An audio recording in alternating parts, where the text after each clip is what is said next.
Jombang 2008, sebuah kota kecil dan damai di Jawa Timur.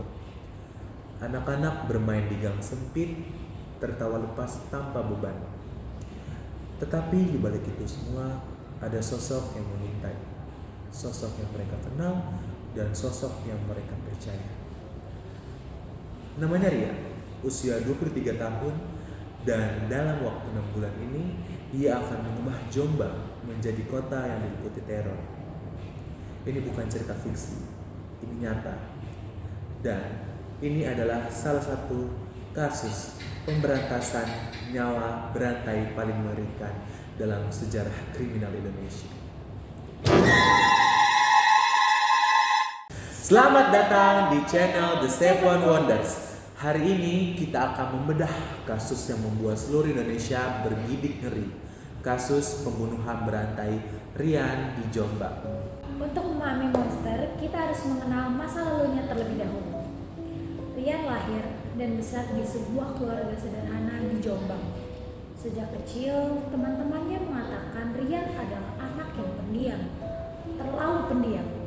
Ia sering menyendiri, jarang berbicara, dan memiliki tatapan kosong yang membuat orang tidak nyaman.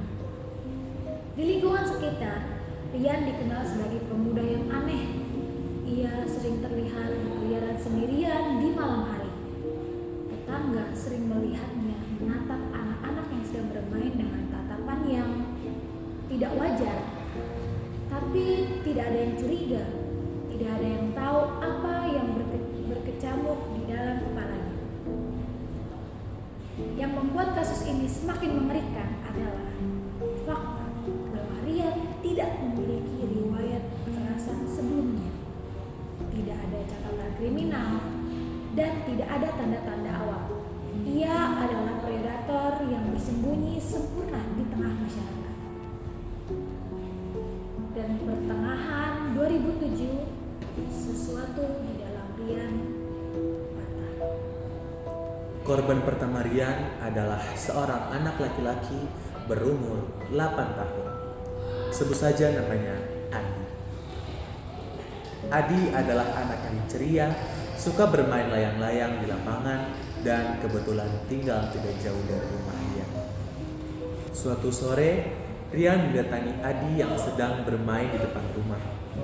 Dengan senyum ramah, Rian mengajak Adi untuk ikut dengannya. "Ayo, aku tahu tempat yang bagus buat main. Banyak buah-buahan gratis," kata Rian. Adi yang mengenal Rian sebagai tetangga tidak curiga. Ia mengikuti Rian tanpa ragu. Itu adalah kesalahan terakhir Adi. Rian membawa Adi ke sebuah area terpencil yang dimana area itu jarang ditemukan orang atau dilalui orang. Dan di sanalah Rian melepaskan sisi gelap. Detail kejadiannya terlalu mengerikan untuk diceritakan secara detail. Tapi yang pasti Adi tidak akan pernah pulang. Mayat Adi disembunyikan Rian di sebuah septi tua yang sudah tidak terpakai lagi. Tidak ada yang tahu dan tidak ada yang melihat juga. Ketika keluarga Adi melaporkan anaknya hilang, pencarian besar-besaran itu pun dimulai. Poster ditempel di setiap sudut kota, tapi Adi tidak pernah ditemukan. Polisi menduga Adi itu kabur dari rumah atau diculik untuk diperdagangkan. Mereka tidak tahu bahwa yang memberantas nyawa Adi masih berkeliaran bebas. Dan yang lebih mengerikannya lagi, Rian baru saja merasakan kenikmatan pertamanya.